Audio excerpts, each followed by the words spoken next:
Salut à tous, je m'appelle Thomas Dupont-Costantini, je suis pianiste professionnel de formation classique et professeur de piano au conservatoire.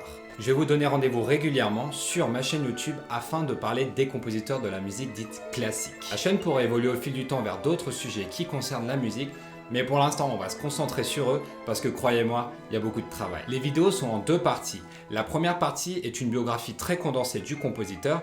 Je vais notamment vous expliquer comment il en est arrivé là, son parcours et surtout le contexte dans lequel il a vécu. Évidemment, je vous ferai écouter soit au piano, soit à l'orchestre, un extrait d'œuvre du compositeur et le tout sera accompagné par de délicieuses et croustillantes anecdotes. Pour la deuxième partie de la vidéo, j'enregistrerai en entier au piano une des œuvres les plus connues du compositeur.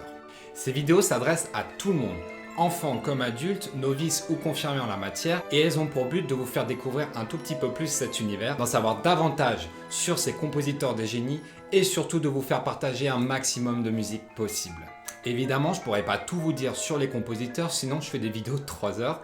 Donc j'ai sélectionné ce qui est pour moi le plus important. Et après, libre à vous d'aller vous renseigner. De toute façon, en description, je vous mettrai des liens pour aller écouter d'autres œuvres du compositeur et quelques bouquins sur sa vie.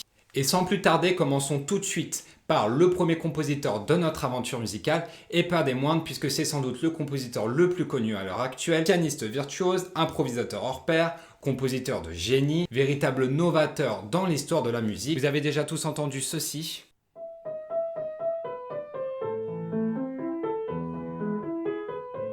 Ou bien ceci.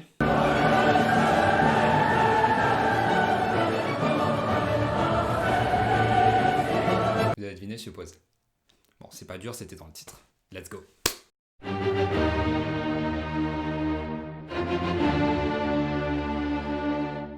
Ludwig, ou Louis en français, voit le jour dans la belle ville de Bonn en Allemagne en 1770. C'est le siècle des Lumières, où les philosophes et artistes réfléchissent ensemble pour améliorer la condition de l'homme. Pendant ce temps, de l'autre côté du Rhin, la Révolution française est en marche. Ce climat philosophique et révolutionnaire impacte directement la personnalité et la musique du compositeur. Il est le deuxième d'une famille modeste de 7 enfants qui, malheureusement pour la plupart, n'arriveront pas jusqu'à l'âge adulte. Dès 4 ans, son père, chanteur, initie le petit Ludwig au piano et celui-ci manifeste des dispositions musicales incroyables. Son père n'a qu'un seul but, faire de lui le nouveau Mozart, référence incontestée de la musique à cette époque. Malheureusement, Johann Beethoven est un homme alcoolique et ne s'est éduqué qu'à travers la violence. Ludwig compose ses premières œuvres, donne ses premiers concerts à l'âge de 11 ans et étonne par ses dons d'improvisateur. À 17 ans, lorsque sa maman décède et que son papa sombre un petit peu plus dans l'alcool, Ludwig prend en main ses 2 petits frères pour l'éducation et subvient aux besoins de la famille. Mais tout ça n'est pas suffisant. Il faut se faire connaître. Et à cette époque-là, les réseaux sociaux, niet. Donc il faut entamer des tournées épuisantes en Europe, avec des calèches particulièrement inconfortables en guise de moyens de transport, pour se produire dans les salles de concert et les salons privés. Et pour cela, encore faut-il trouver des mécènes ou des mentors qui vous apprécient assez pour financer ces voyages et surtout vous faire une bonne pub. Et justement, toujours à 17 ans, grâce au prince Maximilien d'Autriche, Beethoven a l'immense chance de rencontrer son idole, Wolfgang Amadeus Mozart. Ça y est, c'est le moment pour lui. Il fait ses valises et part donc à Vienne, la capitale culturelle de l'époque. Il est un petit peu en stress parce qu'il sait que c'est une rencontre déterminante pour la suite de sa carrière. Il commence à jouer ses œuvres, il improvise, sur le paquet, mais voilà, pas de chance. Mozart apprécie sa musique, mais il n'a pas la tête à ça, il vient de perdre son papa, il l'écoute d'une oreille, puis il s'en va. Mais dira selon la légende, ce jeune homme, il fera parler de lui.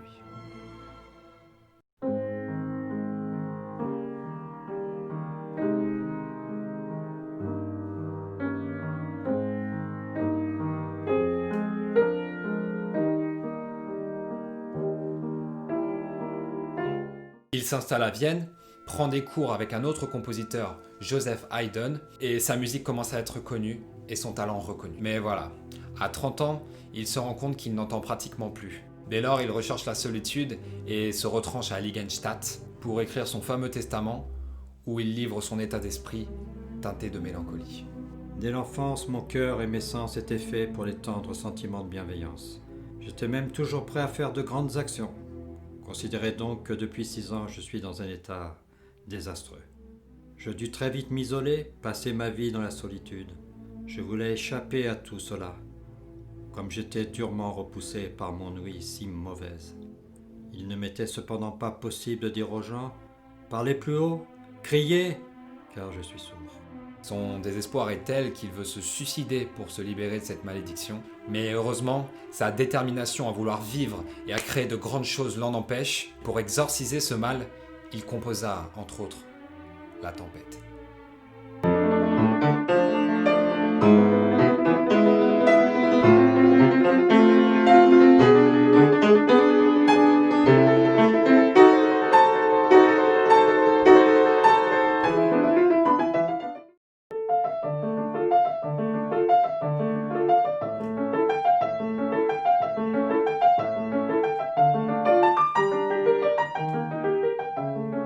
À cette époque, il est fan de Napoléon Bonaparte. Faut quand même signaler qu'un Allemand qui aime un Français à cette époque, c'est quand même fort de café.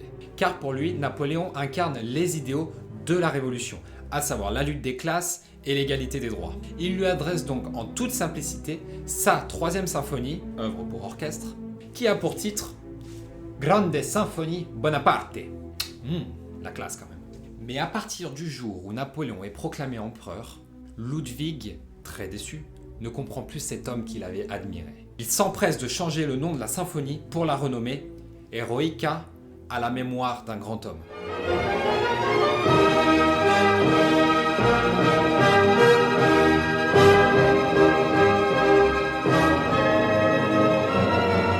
Il continue à composer des œuvres de plus en plus complexes, des symphonies grandioses, des sonates toutes plus difficiles à exécuter les unes que les autres. Mais ses problèmes de santé le rattrapent inexorablement et à 46 ans, il devient totalement sourd. Alors beaucoup m'ont demandé comment il pouvait continuer à composer alors qu'il lui reste 11 ans à vivre et qu'il est sourd. Et ben en fait c'est assez simple, il est génial. Donc il a toute sa musique dans la tête. Quand il a encore des détails à soigner, en fait il était au piano, il jouait et il mettait l'oreille au sol pour écouter les vibrations. Genius. En ce qui concerne la vie sentimentale de Beethoven, ce qu'il faut retenir, c'est qu'il a une grande idée de l'amour, de la vie à deux et que toute sa vie, il a cherché la femme idéale, mais malheureusement, il n'a jamais pu fonder de famille, soit parce qu'il n'appartenait pas à la bonne classe sociale, lui venait d'un milieu très modeste, soit à cause de sa surdité qui pouvait effrayer certaines femmes. Il meurt à l'âge de 57 ans à Vienne. La légende rapporte qu'un orage violent gronde cette nuit-là, comme pour lui rendre un dernier hommage. Lui qui a vécu dans la solitude toute sa vie à cause de sa surdité et de ses idéaux révolutionnaires, sera cette fois-ci accompagné par 20 000 admirateurs lors de ses obsèques. Et un certain Franz Schubert aura le privilège de porter flambeau. Maintenant, je vais vous expliquer en 3 points en quoi sa musique est novatrice et comment il va la faire évoluer au fil de son existence. Déjà, ce qu'il faut savoir, c'est que Beethoven est considéré comme un compositeur pré-romantique. Pourquoi ? Parce qu'en fait, il est entre deux périodes. Il marque l'apogée du classicisme, période représentée et dominée par Mozart et Haydn, et le début du romantisme avec des compositeurs comme Schumann, Chopin, Berlioz et plein d'autres. Le premier point important, c'est qu'avec les avancées technologiques de l'époque, on va pouvoir agrandir les pianos et donc utiliser une gamme plus élargie de notes. Ah non, pourquoi t'es parti ? Oh là là, il m'a mis du poil de partout.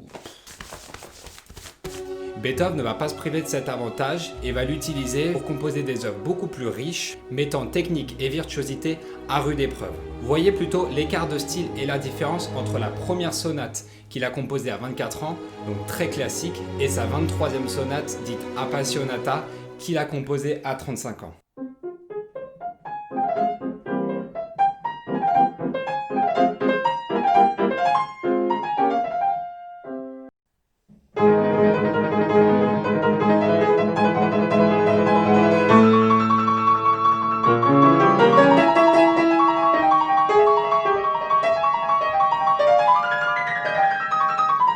Deuxième point, les symphonies.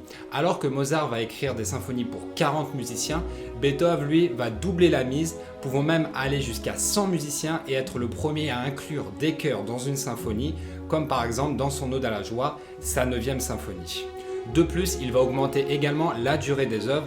Avec Mozart, une symphonie c'est environ 25 minutes, lui ça sera plus 45-50 minutes. Enfin, troisième point, sa liberté totale de composer. Alors que ses prédécesseurs obéissent à un cahier des charges dicté par des personnes haut placées, Beethoven préfère garder sa liberté de pensée et d'écriture puisqu'il va utiliser sa musique comme un véritable journal intime pour y exprimer ses aspirations profondes, comme par exemple la nature avec la 6e symphonie dite pastorale,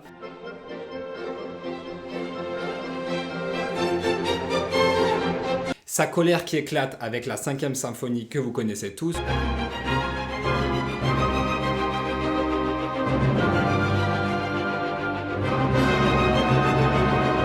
ou bien sa foi en l'humanité, véritable credo de sa 9e.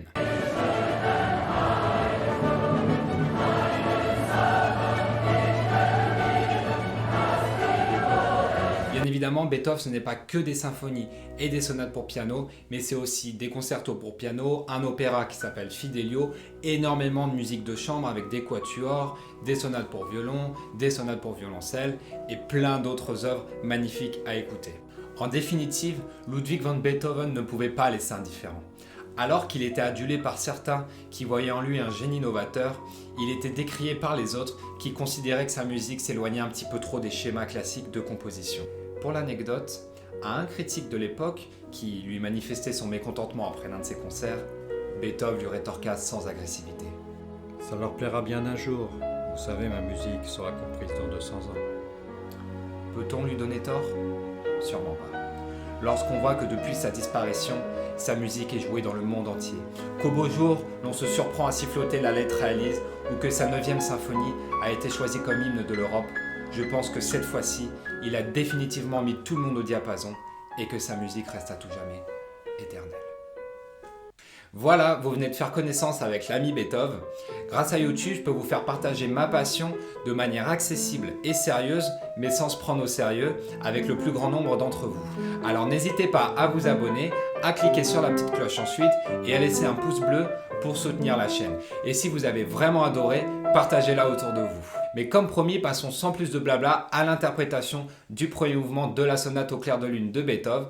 Pour l'anecdote, ce titre ne vient pas de Beethoven lui-même, mais de son éditeur qui l'a renommé ainsi dans un but commercial. C'est vrai que sonate au clair de lune, ça sonne bien. Sonate numéro 2 opus 27, c'est pas très glamour. J'aimerais bien en commentaire que vous me disiez à quoi ça vous fait penser. Moi, j'imagine bien une marche funèbre. Je vous dis à très bientôt pour une nouvelle vidéo sur un autre compositeur. Merci du soutien, musicalement vôtre. Ciao, ciao.